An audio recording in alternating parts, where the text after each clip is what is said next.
नमस्कार, मी doctor Atul, consultant orthopaedic surgeon, Sarvodaya hospital Brahmapuri. आज ऑर्थो सिरीजच्या तिसऱ्या एपिसोडमध्ये आपणा सर्वांचं स्वागत करतो.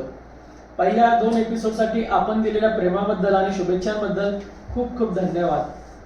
आज आपल्या तिसऱ्या एपिसोडचा विषय थोडासा मजेशीर आहे.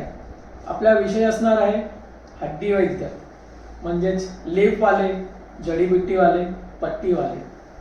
जोपर्यंत मी मेडिकल कॉलेजला होतो तोपर्यंत या विषयाबद्दल मला जास्त माहिती नव्हती, परंतु जेव्हापासून मी ग्राउंड लेवलवर काम करायला आलो तेव्हापासून मला ग्राउंड रियालिटी सुद्धा माहीत झाली या विषयाबद्दल. तर मी याबद्दल जास्त न बोलता फ्रॅक्चरच्या वेगळ्या वेगळ्या प्रकाराबद्दल बोलून, वेगळ्या वेगळ्या टाईपबद्दल बोलून याबद्दल थोडक्यात माहिती देणार आहे. तर फ्रॅक्चरचे तसे बरेच प्रकार असतात, परंतु त्याच्यामध्ये मेन 2 प्रकार असतात.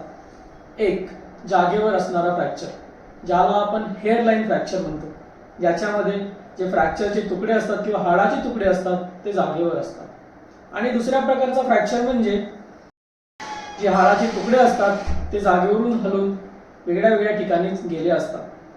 तर या 2 फ्रॅक्चरबद्दल बोलून मी आज हड्डी वैद्य आणि हाडाच्या डॉक्टरांचा रोल कसा असतो याबद्दल थोडक्यात माहिती सांगणार आहे. तर समजून घेऊया पहिला प्रकार.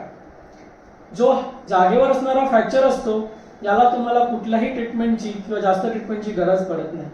मानवी शरीर इतका सुंदर आहे की जर तुम्हाला हाताला छोटीशी जखम झाली तरी ती जखम आपला शरीर स्वतः भरून काढतो, आणि तोच प्रकार हाडासाठी सुद्धा सत्य आहे.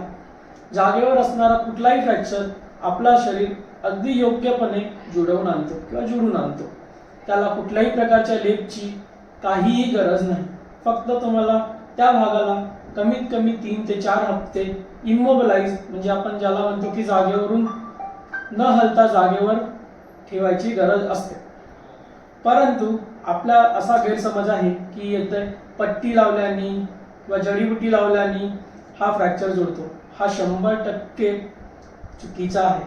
आणि मी हे काहून बोलतोय, कारण की या विषयात आम्ही जवळपास 10 ते 11 वर्ष ट्रेनिंग घेतल्यानंतर जो मेडिकल सायन्स आहे किंवा जे प्रूव्ह झाले त्या सगळ्या गोष्टी सोबत धरूनच मी हा वाक्य बोलतोय. कुठल्याही हड्डी वैद्याने केलेला दावा की माझ्या पट्टीमुळे फ्रॅक्चर जुळला हा पूर्णपणे चुकीचा आहे.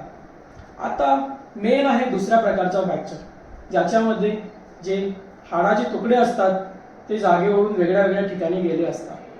आता आपण हड्डी वैद्य या प्रकाराबद्दल बोलू. याच्यामध्ये हड्डी वैद्य काय करतात, जसा की हा फ्रॅक्चर आहे, याच्यामध्ये आपली हड्डी अशी वाकडी झालेली आहे. त्या वाकड्या हड्डीला ते लेप बांधतात किंवा पट्टी बांधतात आणि त्याला तसंच ठेवतात. त्याच्यात लेपमुळे कुठल्याही प्रकारचा तिथे फ्रॅक्चर जुळत नाही. तुम्ही पेशंटला महिनाभर बेडवर ठेवता, आपली बॉडी इतकी सुंदर आहे की ते त्याला जोडून आणते. मग ती वाकडी जुळो की कशीही जुळो, आपल्याला असं वाटते की हाड जुळलाय म्हणजे हड्डी वैद्याच्या पट्टीमुळे जुळलाय. नाही, हा पूर्णपणे चुकीचा आहे. याच्यामध्ये तुम्ही लेप न बांधता सुद्धा पेशंटला महिनाभर जागेवर झोपवून ठेवला तरी तो हाड जुळणारच आहे. तर आता हाडाच्या डॉक्टरांचा रोल काय असतो? आम्ही पण फ्रॅक्चरला जोडायसाठी कुठल्याही प्रकारचा उपाय करत नाही. हाडाच्या डॉक्टरांचा हाच रोल असतो की वाकडा झालेला हाड जागेवर आणून सरळ करून इथे रॉड किंवा प्लेट लावून त्याला व्यवस्थित महिनाभर जागेवर ठेवणे, जेणेकरून जे आपल्या बॉडीचं काम आहे त्या फ्रॅक्चरला जोडायचं ते व्यवस्थितपणे आणि सरळपणे होईल.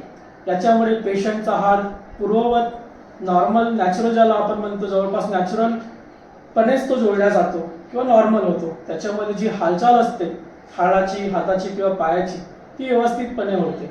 परंतु हड्डी वैद्य जे दावा करतात की आमच्या पट्टीमुळे जोडला गेला हाड आहे, त्याच्यामध्ये तुम्ही बघाल तर हालचाल बरोबर होत नाही. पायाचा वाकडेपणा असतो, हाताचा वाकडेपणा असतो. त्यामुळे आपल्याजवळ किंवा आपल्या आजूबाजूला जर असा कुठलाही फ्रॅक्चरचा पेशंट असेल तर त्याला पट्टीवाला, लेपवाल्याच्या आमिषाला बळी न जाता योग्य ते क्वालिफाईड डॉक्टरकडे घेऊन जा आणि पेशंटला 100% निरोगी आयुष्य जगण्यास मदत करा. धन्यवाद.